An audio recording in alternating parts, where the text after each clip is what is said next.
In the world of WWE's NXT, factions come and go, but few have carried themselves with the raw grit and technical snobbery of the no-quarter catch crew. Led by the ultra-disciplined Charlie Dempsey, the group has built its entire image around old-school wrestling precision. No flash, no flips, just cold, grinding combat. For a long time, Myles Borne stood beside them. Not quite as loud, not quite as dominant, but present. And yet, under the surface, something always felt off. You could see it in Borne's eyes. That spark of individuality, that need for self-definition, buried under a mountain of tradition and dominance. That spark finally lit a fire on the night he faced Dempsey in a rounds match, with the ultimate stakes on the line. Win and Borne walks free. The build-up to this match didn't explode overnight. It simmered. For months, Myles Borne had been molded in Dempsey's image, forced to adopt the ethos of a crew that believed deviation was weakness. They didn't just wrestle, they indoctrinated. Dempsey, with the ghost of his father, William, Regal's legacy looming behind him, enforced a ruthless culture of respect through dominance. But Borne? He always felt like the outsider who tried too hard to fit in. He showed promise, yet his loyalty never felt natural. He wasn't born for submission. He was born to break chains. And what better way to do it than in a rounds match? For the uninitiated, this format is a brutal blend of old-school British wrestling and modern athleticism. 6 rounds, 2 out of 3 falls. Short bursts of high-intensity action followed by tense pauses that test not only physical skill, but mental resilience. Dempsey thrives in this structure. He's tactical, cold. He'll grind your bones down across each round until you can't even remember your name. For Borne to win in this format would be like out-chessing a grandmaster, with your freedom on the line. Round 1 opened with that kind of meticulous violence you'd expect from Dempsey. He didn't waste time, no trash talk, no theatrics. Just surgical holds, wrist control, pressure points, textbook punishment. Borne fought back with fire, but you could see he was still getting his bearings. Dempsey took the first fall almost too easily. It was like watching a lion toy with his prey, waiting for the moment to pounce and end it. Everyone watching felt the tension mount. Was this going to be another case of potential crushed under the weight of tradition? But in round 2, something shifted. Borne came out with urgency, like he finally stopped playing Dempsey's game and started writing his own script.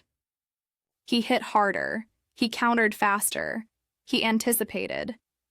And then, just when Dempsey leaned into one of his favorite transitions, Borne rolled him up with a flash pin.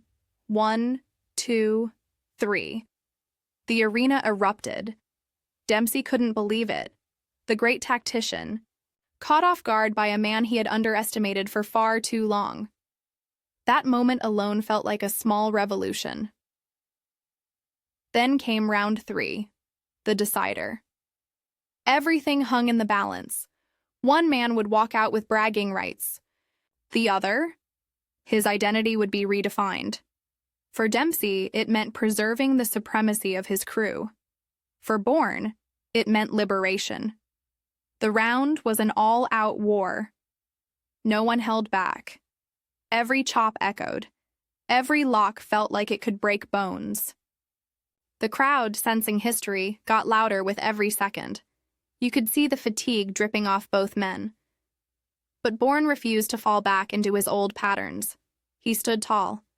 He reversed Dempsey's guillotine into a desperate, yet perfectly placed back suplex. That created just enough space. And then it happened. Borne climbed the ropes, not a no-quarter catch crew move by any means, and dove with a flying shoulder block that crushed Dempsey flat. Pinfall. 1, 2, 3. Silence. And then, eruption. Myles Borne had done it. He had defeated Charlie Dempsey, 2-1, in a format designed to favor his oppressor. He didn't just win a match, he won himself back. What made that victory so compelling wasn't just the underdog story, it was the symbolism. Myles Borne didn't abandon wrestling fundamentals. He respected the craft, but he also proved that loyalty to a style or faction should never come at the cost of personal freedom.